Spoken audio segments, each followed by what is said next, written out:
Posible maharap sa kasong kriminal ang isang mataas na opisyal ng PNP Highway Patrol Group. Pinagbubugbog at pinagbantaan umano ng nasabing opisyal ang isang patrolman pagkatapos ng Christmas party sa Camp Crame. Saksi si June Veneracion. Isumahang siya ng baril. Sa isang post sa social media, makikita ang isang lalaki na nakadamit sibilyan, nahawak ang baril at tila may sinisipa.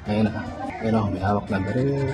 Papapakit. Ang lalaking nanakit, kinilala ng PNP Highway Patrol Group na si Police Colonel Helson Walin, isa sa mga matataas na opisyal ng kanilang unit.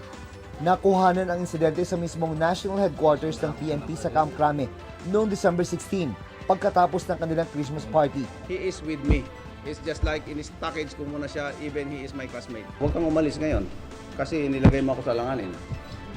Nilalagay din kita sa alanganin ngayon. Ang complainant, isang patrolman na naka-assign din sa HPG na nagtamo ng mga sugat sa labi at muka. Kwento niya, nakasalubong niya sa parking area ng HPG si Colonel Walin na lula ng kanyang sasakyan. Bigla na lang po bumaba, tapos nag-load ng barel, tapos tinutok po sa akin, tinadyakan po ako. Nang walang dahilan? Nang walang dahilan po? Hindi ko na po masagot, sir. Nasa 30 minuto raw siyang sinaktan at pinagbantaan ng opisyal sa hindi malinaw na dahilan.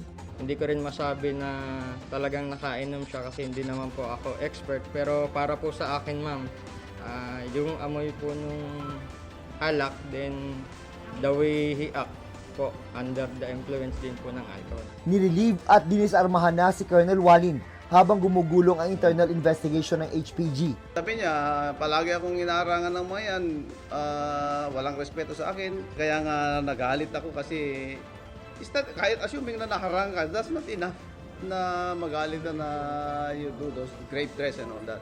Wala pang pahayag si Colonel Walin na bukod sa kasong administratibo, posible ring maharap sa kasong kriminal. Sa Dolores Eastern Samar, nabistong inuman ng mga nakaduting pulis sa mismong presinto nila ang viral na handaan na nakuha na noong December 16. Merong Christmas party that time, so yun po, na nag-inuman sila sa loob ng police station. Under sa ating protocols and guidelines, bawal po kasi ang mag-inom sa loob ng police station. Agad na inalis sa pwesto ang hepe ng Dolores Municipal Police Station. 15 iba pang pulis at isang non-uniform personnel na kainuman sa kanilang Christmas party. Sinusubukan pa naming makuhanan ng pahayag ang mga nirelieve na pulis at non-uniform personnel. Dahil sa relief order, halos kalahati ng mga tauhan ng istasyon ang nawala.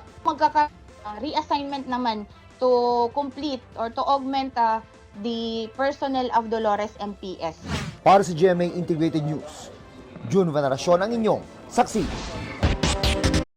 Mga kapuso, maging una sa saksi. Mag-subscribe sa GMA Integrated News sa YouTube para sa iba't ibang balita.